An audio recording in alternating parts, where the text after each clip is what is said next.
Hello guys, welcome to my channel. This is our Gautami ji world.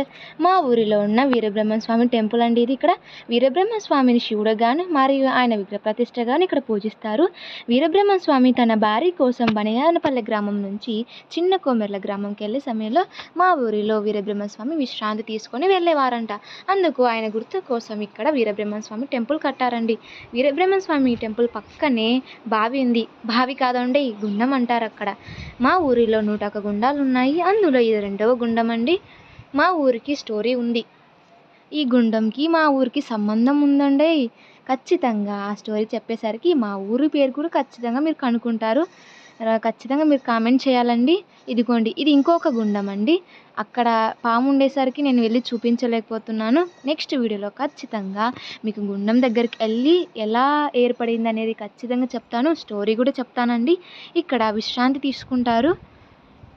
ఈ video నచ్చినట్లయితే share చేయండి, subscribe చేయండి, like చేయండి. నన్ను ఇలానే సపోర్ట్ చేస్తూ ఉండండి. Thank you very so much.